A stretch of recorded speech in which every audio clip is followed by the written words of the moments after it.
कुछ रेसिपीज़ ऐसी होती है फ्रेंड्स जो हमें बताने से नहीं, यानी कि जब हम प्रैक्टिकल करते हैं वो चीज़ दिखानी पड़ती है, तभी जाके वो चीज़ अच्छी तरीके से समझ में आती फ्रेंड्स। लेकिन कई तौर पे कमेंट आ देते कि हमें मैक्रून्स की रेसिपी भी चाहिए, कि हमें मैक्रून्स की रेसिपी बता दो शेफ़, हमें ज़रूरत है उस चीज़ में, काफ़ी तौर पे हमें चाहिए होता है। लेकिन फ्रेंड्स मैं आपको एक चीज़ बता दूँ, मैक्रून्स की रेसिपी मैं आपको दे तो दूँ, लेकिन उसका बनाने का तरीका, उसका जो बॉइलिंग का होता है, शुगर का तरीका, और जो उसे हम मैक्रून्स को हम तोड़ते हैं, यानी कि जब हम ट्रे पे उस चीज़ को तोड़ते हैं, बेकिंग में डालते हैं, तो उस चीज़ के भी अलग अलग तरीके होते हैं फ्रेंड्स। सो वो चीज़ जो है बताने की नहीं होती, वो चीज़ जब मैं आपको प्रैक्टिकल करके दिखाता तभी वो चीज़ करके दिखा सकता था फ्रेंड्स। क्योंकि जो मुझे पता है कि सिंपल तरीके से आप बना सकते हो, चाहे ब्रेड हो जाए, चीज़ केक हो जाए, कुछ डेजर्ट हो जाए, वो चीज़ें मैं आपके साथ शेयर कर देता हूँ।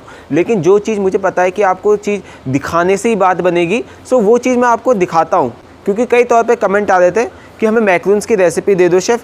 देखिए फ्रेंड्स, मैं आपको मैक्रून्स की रेसिपी दे तो दूंगा, लेकिन लगाना किस तरह से वो भी मैं आपको बता देता हूँ। स्टेप बाय करके आपको एक एक चीज़ बताऊंगा। बस आपको अच्छी तरीके से चीज़ें फॉलो करते रहनी है, फिर जो आपकी मैक्रून्स की जो रेसिपीज़ आएगी वो भी अच्छी आएगी। सो फ्रेंड्स, बात कर लेते हैं रेसिपी पर।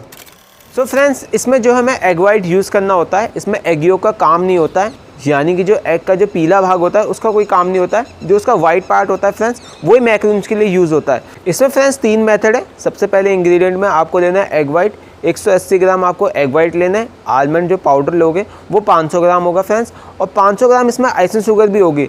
सो इन 3 चीज़ों को आपको एक साथ मिक्स कर लेना है। लेकिन एक चीज़ और उसमें ऐड करना पड़ेगा, वो चीज़ है आपका फ्लेवर। दोस्तों, चाहे आपको वनीला बनाना हो तो उससे कोई आपको फ्लेवर ऐड करने की ज़रूरत नहीं होती है, लेकिन अगर आपको चॉकलेट बनाना हो सो वहाँ पे कोको पाउडर का यूज़ होगा। स्ट्रॉबेरी बनाना हो, पिंक बनाना हो, कॉफ़ी में बनाना हो, सो वहाँ पे आपको दोस्तों जो कलर होता है उस चीज़ को यूज़ करना होगा। चाहे स्ट्रॉबेरी के लिए आप स्ट्रॉबेरी कलर यूज़ कर सकते हो, लेमन के लिए येलो कलर यूज़ कर सकते हो, ग्रीन के लिए जैसे पान गनास बनाते हैं हम तो उसके लिए आप ग्रीन कलर यूज़ कर सकते हो। सो इसी तरीके से आपको उसमें फ्लेवर ऐड करना है, फिर उसको मिक्स करके उसको रख देना है। सो फ्रेंड्स, ये था आपका पहला पार्ट।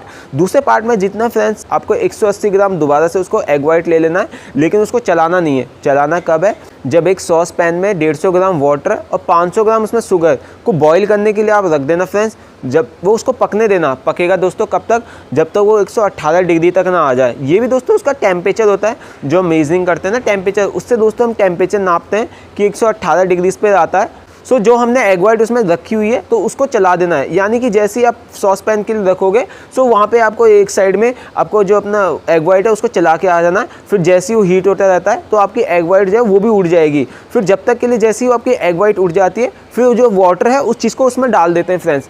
और हाँ, इसमें एक सावधानी ये भी होती है कि आप ये सोचो कि पहले आपने वाटर है उसको 118 डिग्री पे लिया है, या फिर अपने जो एग वाइट है उसको बाद में चलाएं। ऐसा नहीं होता है। क्यों नहीं होता है? क्योंकि जब तक आप उसे एग वाइट को दोबारा से चलाओगे सो वो जिसका टेम्परेचर है वो कम हो जाएगा। सो इसीलिए इन दोनों को चलाना पड़ता है एक साथ। सो दोस्तों, जैसे ही वो 118 पे आ जाता है तो यानी कि उसका भी टाइम हो जाता है। जब आपकी एग वाइट उड़ जाती है सो उसमें डालने का वक्त हो जाता है। सो उस चीज़ को उसमें डालने के बाद फ्रेंड्स करीबन उससे 10 मिनट तक उसको चलने देना, जब तक वो ठंडा ना हो जाए। क्योंकि आप एकदम से गर्म मिक्सचर उस चीज़ में यूज़ नहीं कर सकते मैक्रून में। जैसे ही आपका मिक्सचर तैयार हो जाता है एग वाइट का, तो उसमें धीरे धीरे से अपना जो आपने सॉस पैन में जो शुगर और वाटर को बॉईल किया हुआ है वो उसमें डाल देते हैं फ्रेंड्स। फिर जैसे ही वो ठंडा हो जाता है फ्रेंड्स, जो अपना पहला जो मिक्सचर है उस चीज़ को उसमें ऐड कर लेना है, यानी कि दोनों अपने मिक्सचर को ऐड कर लेना। फिर आपका जो फ्लेवर मैक्रून से वो बिल्कुल तैयार हो गया। फिर आप उसे अच्छी तरीके से नीचे सिल पैड में बिछा के ट्रे में मैनेज करके राउंड वाले नोजल से आप उससे मैक्रून्स बना सकते हैं। और मैक्रून तोड़ने का भी दोस्तों एक तरीका होता है। सो वो चीज़ तो मैं आपको करके ही दिखा सकता हूँ कि किस तरह से मैक्रून को तोड़ के उसे बेकिंग की जाती है। और हाँ, उसका जो बेकिंग का जो टेम्परेचर होता है वो बहुत ही कम होता है, यानी कि 140 डिग्री पे दोस्तों उसे करीबन 17 मिनट के लिए 18 मिनट के लिए उस चीज़ की बेकिंग होगी।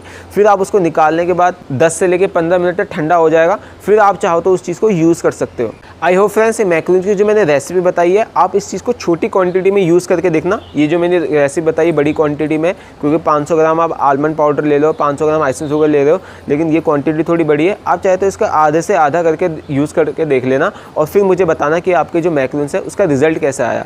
आई होप फ्रेंड्स, ये मैक्रून्स की रेसिपी आपको पसंद आई होगी। तो वीडियो को लाइक शेयर सब्सक्राइब करना मत भूलना, क्योंकि मैं आपके लिए ऐसी बेकरी की रेसिपीज़ और नॉलेज लाता रहता हूँ। फिर मिलेंगे नेक्स्ट किसी रेसिपी और नॉलेज में। जय हिंद।